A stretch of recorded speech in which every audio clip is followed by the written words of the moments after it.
a little trick, clean the lens, and you've instantly got a clearer picture. And, well, when I saw, I've got a bit of the COVID weeping, dropping everyone into breakout rooms.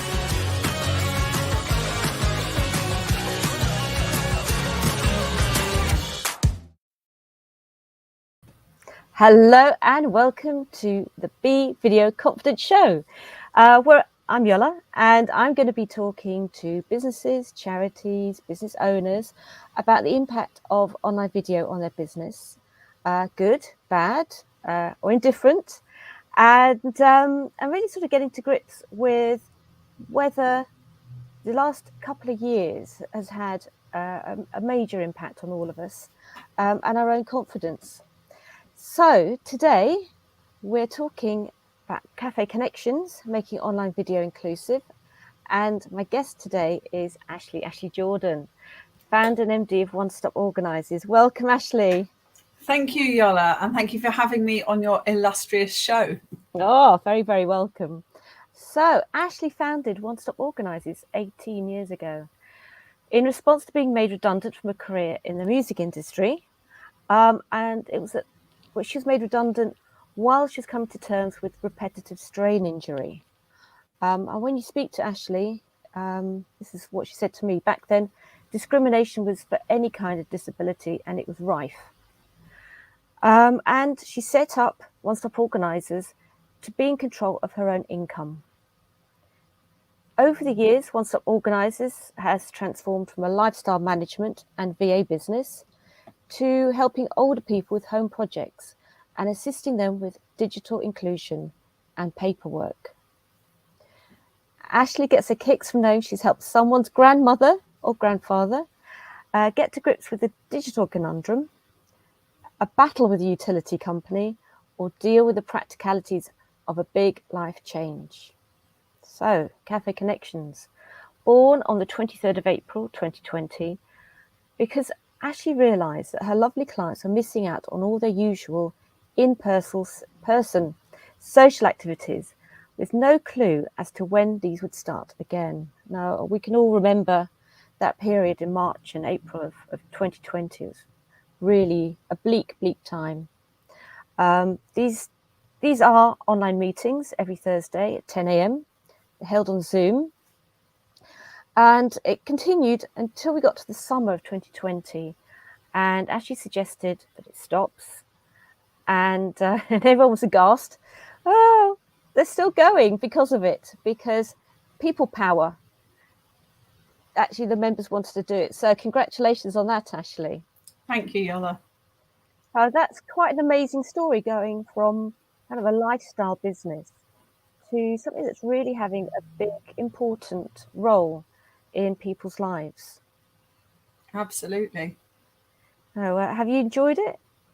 Yeah, it wasn't a direction I thought we would go in, and I think we'll probably get a bit more onto that later. But yeah, it's been a welcome, different direction, I think, and opened up lots of possibilities.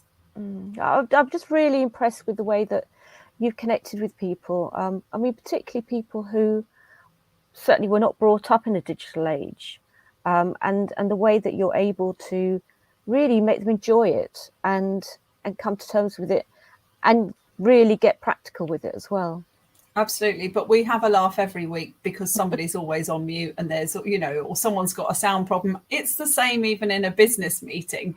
But somehow I think because everyone's slightly older, they expect that it will go wrong. So it does. And sometimes someone says, oh, we should write a comedy about this. And I'm sure we could.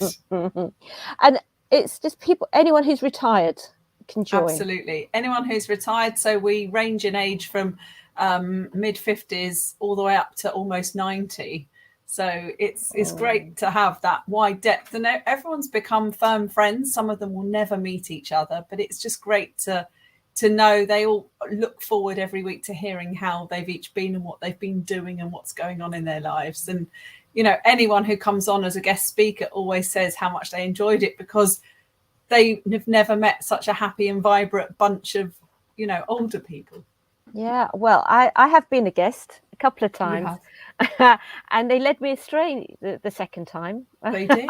Which is, I was absolutely gasped because I thought, oh no, when Ashley hears what's been going on, because that was the 1 week you weren't there. That was a week I wasn't there, yes. So yeah. But it was good. The important thing is that they enjoy the speaker and have an interesting time, and that the speaker enjoys coming along and is able to get something from it too. And so you may not have talked about your intended subject, but you talked about a subject that they found interesting, and that was all because they asked you questions. Yeah. And it's like you asking me questions today, but they were interviewing you almost, and off you went. Yeah. I mean, I really am passionate about lifelong learning, and I'm really passionate that people say, oh, it's so old, they're 60. And I think, actually, you know what, they're not. And I think it's a perfect example because it was just like a really vibrant meeting. And kind of the format is that any problems or questions, Ashley, you can answer that. So you're actually helping people kind of on technical issues or legal issues or advice issues. And then everyone just tells each other what they've been doing. And I have to say, I was like, oh my God, everyone's doing so much stuff. But they don't have to fill their time with work. Whereas we are still earning our living. So they've got a lot more free time than we have to fill it with these exciting things. But isn't it interesting how they're doing stuff? They're not just picking the roses and having cups of tea. They're doing stuff. They're going to galleries. They're doing Absolutely. stuff. And I do think age is in the mind, because I do come across when I'm seeing people in person, clients who really don't want to embrace social things or something technological. And that's fine. They are absolutely entitled to be like that. And I also have very strong feelings about helping people navigate the world when they don't want to be digital. But, you see those people and you think, yeah, you seem really old, but you're only, say, 69. And then we've got, people on the Zoom each week who are, in their 80s. They're loving life, getting out. They might have a stick. That doesn't worry them. Off they go. They walk round Kew. They go to a gallery, whatever they do. And then they tell us all about it. And we all find out new super things to go and do at the weekend. Yeah. There was a lot of shared information going around when I visited. Definitely, there was. And I do my roundup email at the end of each, show, each meeting. And if somebody shared something and someone else wants, I'll put the link in so that they've got it. Or if someone mentioned a book, I'll put that in, and obviously the speaker's details so they can get in contact with them if they, need further help or want to use their services. So yeah, they get that, and then they've got a library, I suppose, of contact information in those emails. Yeah, exactly. So I'm going to come to my first question. So when you set up One Stop Organisers, it was a lifestyle management and VA business. Who were your clients? 18 years ago, who were your clients for that business? Yeah, so 18 years ago, I just said anybody and everybody, which, is maybe not a great way to start a business. But because I started very early with business networking, I met lots of businesses who needed help, and I did lots of help for them. And that was just everything from I'm doing property management, bookkeeping, organising things in people's homes, all sorts. And, I just did whatever anybody asked, and everyone loved it. So they got me more work, and I just did more work. And it just carried on from there. But over time, I found that there were certain parts of, you can be good at something. I'm great at bookkeeping, but I don't really love it. So, there came a time when I thought I don't really want to be doing that anymore. But I do love helping older people. I'd done enough with older people to realise, A, they needed help. B, I loved helping them. And C, there was a gap in the market. So I suppose all the moons and stars aligned, and I started driving my business in that direction. Yeah. And also, you're really good at decluttering. Yes. I happen to know, and organising. Yes. And that was very much in the air. People, it was quite new 18 years ago. Absolutely. And no one knew what lifestyle management was. And people thought that, you know, you were a bit bonkers if you got someone in to declutter. But actually, people, the biggest thing I have with people is they don't know where to start. So often I'll say to people, you know, look, you're worried you might need me for 3 or 4 days and you're worried you might not want to pay for that. That's totally fine. Let me come and see you. Let me talk to you about your project. I do that for an hour for free anyway. But then when we start, if you then find that you can do it on your own and you want to go off and do it, then absolutely. You go and do that. You'll have learned how to do it, but we'll have got you started. And that's the hardest part. And the second hardest part is not leaving a queue of things at your front door to go to the charity shop. So I always take those away when I leave. So every session at the end, I take away all the things for the charity shop. And then I get the client to either take things to the tip or get a waste collection, depending on how much there is. So you're hoping that it doesn't get sucked back in when your back is turned. No. And I did meet a lovely lady recently with ADHD who said to me, the problem is I want to sell everything, but then if you don't take it away, maybe I'm never going to sell it. So we agreed that we could do something where we had a deadline, that we'd identify all the things that she wanted to leave the house, that she wanted to sell. And if she hadn't sold them by the time I next came, then I would take them away. So it was kind of like a delayed charity run. We haven't really actually, good though. Yeah. Yes, we haven't started working yet, but you know, that's the plan when we do. Oh, fantastic. Oh, so digitization. So that's sort of bank accounts, any service that you ring now, it's email and stuff. How did all of that impact your business? So it's interesting. After we talked about this, I thought about it a bit more, and I thought, you know, there's one massive thing that I find with older people: they still like to write a check. Not every single one, definitely not, but you know, they have different levels of how comfortable they feel with their bank and the services their bank offer. So some are very happy to use their card, and I realised, yeah, it costs me a bit more, but it costs a lot to pay a check-in because it costs a lot in my time, and it costs a lot, you know, to even just the bank charges for a check. So you take their check to the bank? I can do that, but right. I have to, I would have to, before you could scan in a check, and you can still only scan in a check up to £500. So if someone's paying for a whole house move project, it is more than that. So you can't scan that check in. So now I'm able to take cards. So even if they're not au fait with that themselves, we can sit at the laptop together. I can bring up the link and I can help them put their card, because they all have a bank card and they're all familiar with that.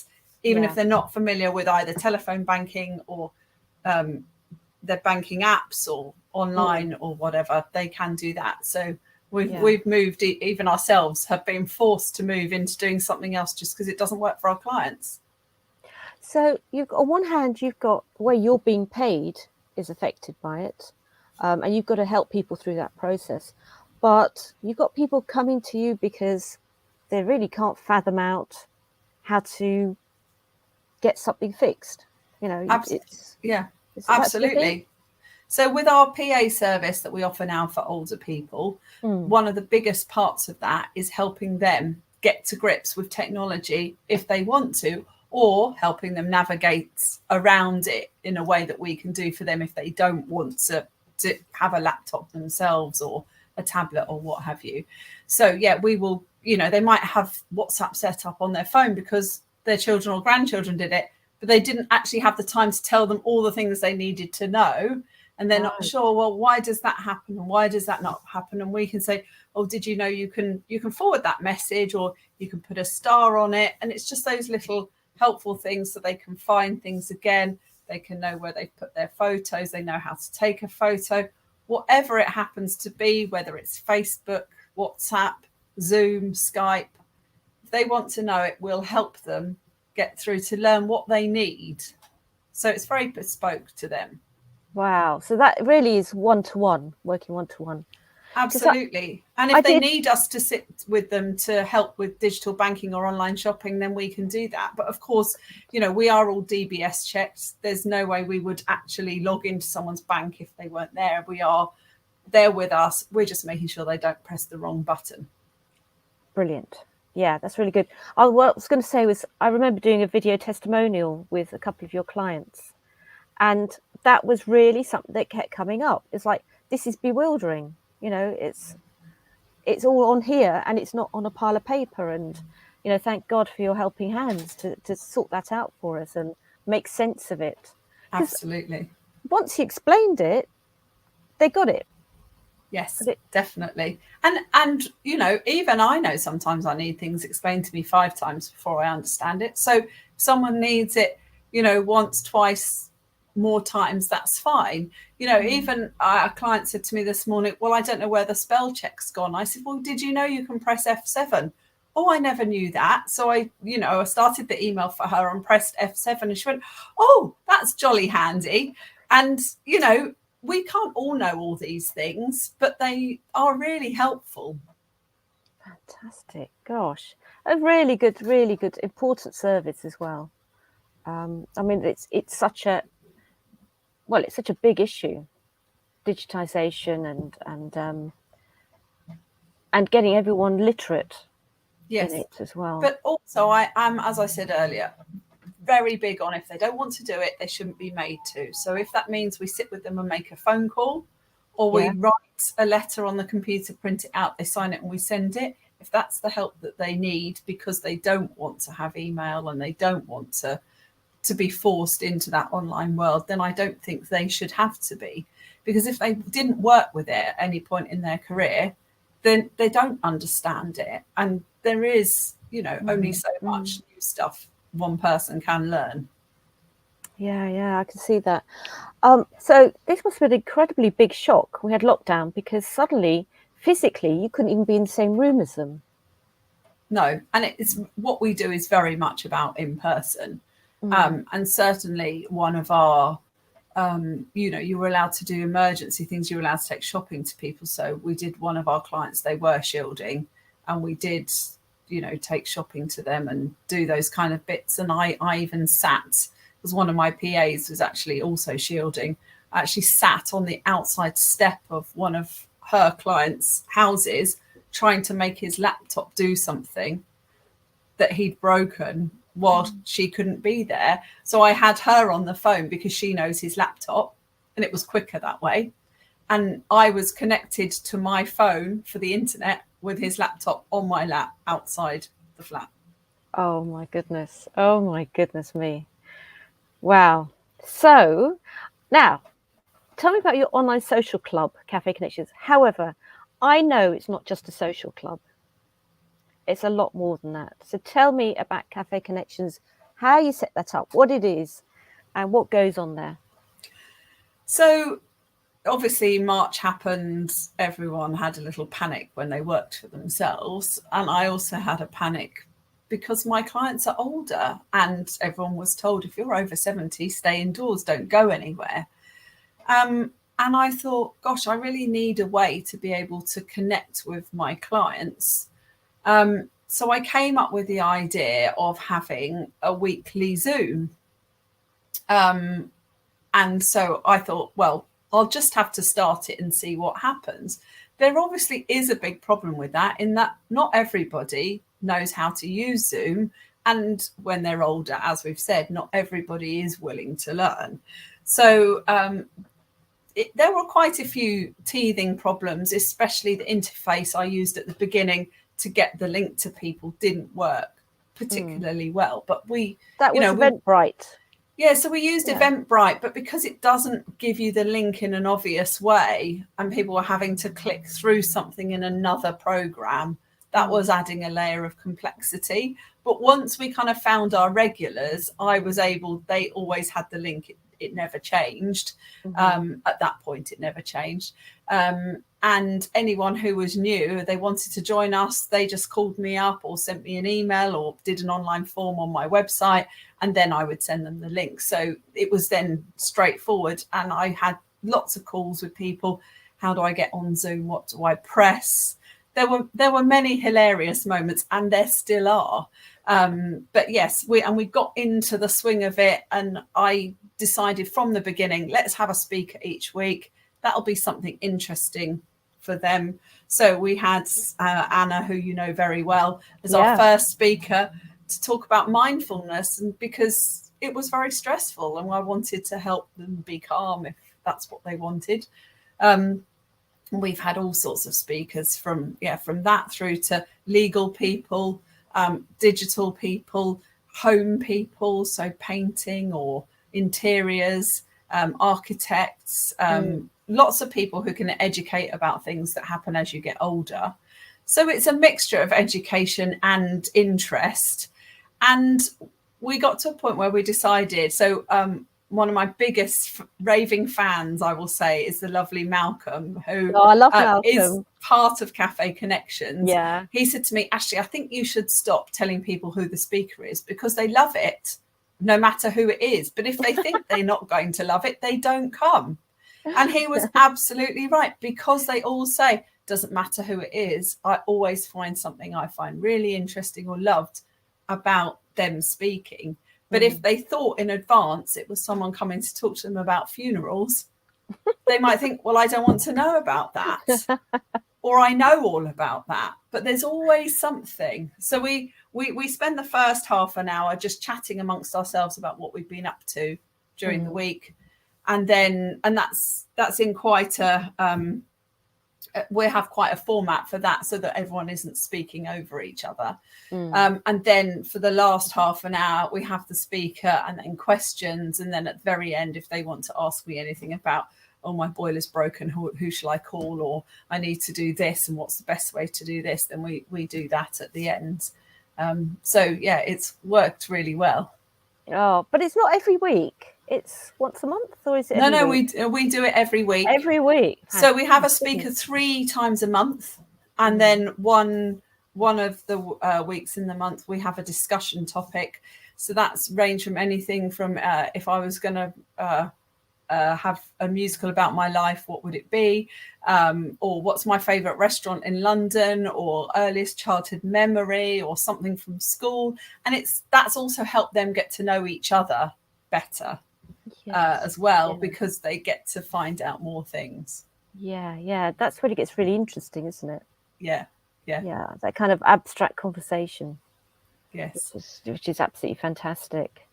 I when I was I keep saying I got led astray, but I went completely off my topic, and then afterwards there was a really fascinating conversation about electric cars. You know, who was going to get one, who wasn't, and why. And I found it absolutely fascinating, because, you know, you just don't think that people in their retirement ages are that vibrant. No, and they probably got onto the cars because they one of them's got an electric bicycle. So that was fun when she got the electric bicycle, because she was very scared of it, and it was quite fun hearing about her escapades on it. So goodness. it's all very jolly. Brilliant. But since you've been doing the Cafe Connections, you're now doing some more in-person stuff. Is that right? You're doing advice service. Yeah. So what's obviously happened is we've realised, there is a possibility of using Zoom for older people, which I never would have considered before, and I suspect a lot of them wouldn't have considered that either. But they've all got on board with it for their bridge or the Rotary or whatever they've been doing. They've got online where they can, and they're doing that. But it made me realise, I would like to get to more people, and online is a way to do that and help more people. So we started our online resources that I do with another business called Grey Matters Consultancy. We do that once every 6 to 8 weeks, and that's online. But as a kind of similar add-on to that, we have an in-person one. It's a drop-in at a church in Balham, so very local to where I am. And anyone can drop in. It's on the 4th Wednesday of the month. Anyone can drop in, whether they're an older person or the adult child of an older person, drop in and ask a question. And obviously I don't know all the answers, and I never ever say I know all the answers, but I will know someone who will know it. So if someone comes in and asks me something, I will know the person to introduce them to, or someone I can ask to get the right answer for them, so that they will be able to, sort out whatever they need and get that right advice. Well, one of the things that I'm also very interested in is confidence, and I just wonder, was that something you had to sort of get over, people's confidence on screen, or confidence of coming to talk to you in person? I don't think. I certainly the in person. I think people probably are wondering, well, who is this lady and what does she know? But because we've partnered up with the church, I think that gives people a bit of confidence about who we are, because in general, churches don't support things that aren't good, shall we say. Yeah. Or they try not to anyway. But yeah, I think that certainly their confidence on Zoom is fine. They're not unconfident about speaking on Zoom at all. They might be unconfident in how to press the right buttons sometimes on Zoom, but that's a whole different ballgame. Yeah, there was a big joke about somebody muting when I came on. Yes, that week. Well, yes, and we have one gentleman whose internet's particularly poor. He's in the countryside, so they come from all over the UK. Right. And he, his internet is not so good, and it's quite hard to make it better because we have tried lots of things, and so we do quite often have to mute him because otherwise we get feedback back through when everyone else is speaking. Yeah. Oh, that's what it was. Well, so my final question for you is, what are your online plans for Cafe Connections? Do you have online plans? And also for One Stop Organisers in 2022? Or maybe you think that's it, we've done online? Well, we're definitely carrying on with Cafe Connections while the members still want it. And there's definitely room for more people. At the moment, we do fill the time. But if we are to have more people, we can definitely have breakout rooms and then still come together for the speakers. So there's definitely a way that we can help more people kind of become, get that information and become more social online if they want to do that. And that will continue, until they say no more. Thank you very much. So we'll continue with that. We're continuing with the online resources Zoom. So the next one of those is in January. I think it's the second Thursday of January at 5:30. And the details are on our website, so you can book in through Zoom for that. There we go, there's the website.